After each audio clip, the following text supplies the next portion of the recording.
So today I'm going to be talking about Quervain's syndrome, and that is basically pain that comes over the base of the thumb here, and then you can also feel it up into the forearm if it's really bad. Sometimes people will complain about it being worse first thing in the morning, and then sometimes it kind of backs off and gets a little bit better throughout the day.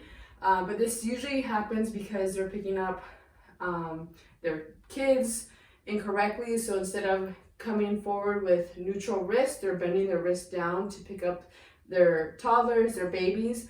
Other times you can get it from repetitive motion, so if you're doing a lot of like hammering or even a lot of texting, this will kind of inflame that tendon right there. So again, if you bring your hand out like this, you'll see two little tendons come out. That's called the anatomical snuff box, and the culprit is the tendon that's closest to your palm. That's the one that's bothering you. So I'm going to show you 3 different phases of exercises. So before you start with any of these exercises, you want to make sure that you're icing it and you're taking it easy, that you're staying away or adjusting the way that you're doing certain activities so that you don't aggravate it further. So the first set of exercises is going to be right on a tabletop or a countertop, so that your hand and your forearm are supported.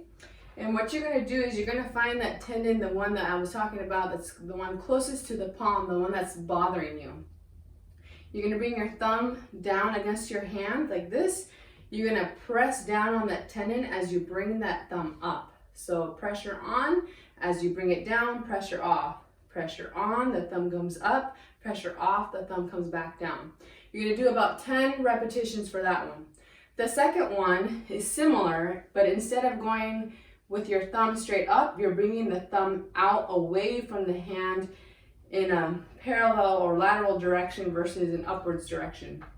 So again, you're bringing pressure on, you're bringing the thumb away from that hand, pressure off, you're closing it back in. Pressure on, pressure off, pressure on, pressure off, and again, you're doing that for another 10 repetitions.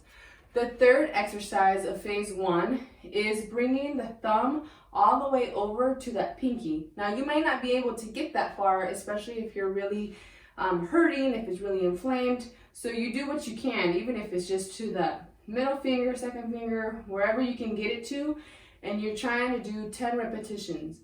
Again, when you're doing these exercises, you want to make sure that you're not causing extra pain. So if it's still hurting 10 minutes, 15 minutes after you've stopped these exercises, then you probably did it a little too hard or went a little too far with it. So it's okay if it hurts a little bit when you're doing the exercises, but the pain should not prolong more than 10 minutes after you stop doing it. All right, so on to phase 2. Phase 2, you're going to bring your hand off the edge of the countertop or tabletop. And all you're going to do is you're going to bring your thumb close down to that pointer finger, and you're going to bring the hand down towards the floor, and that's going to give you a nice stretch over that spot, and you're going to bring it back up. So you're not holding it down here for like 30 seconds or anything. You're literally going down, bringing it back up, coming back down for about a second or two, and coming back up. Doing 10 repetitions like that.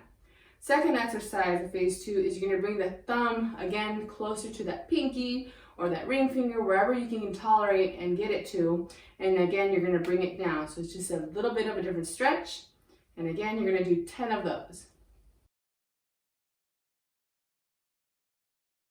Okay, so now you've completed those phase 1 and phase 2 exercises. We're moving on to phase 3, and there's just one exercise in phase 3. Phase 3, kind of like the first few exercises that you did where you're putting some pressure on. You're going to again put it on that tendon, and this time you're just going to go to that pinky or to the ring finger, middle finger, whatever you can tolerate, and you're going to do 10 repetitions just like this. Again, you're going to want to make sure that you're icing after the exercises. And with all of these phases, you're initially going to only do them for 3 or 4 times throughout the day. As you get better, as it gets easier for you, you're going to progress yourself to do it every couple of hours each day.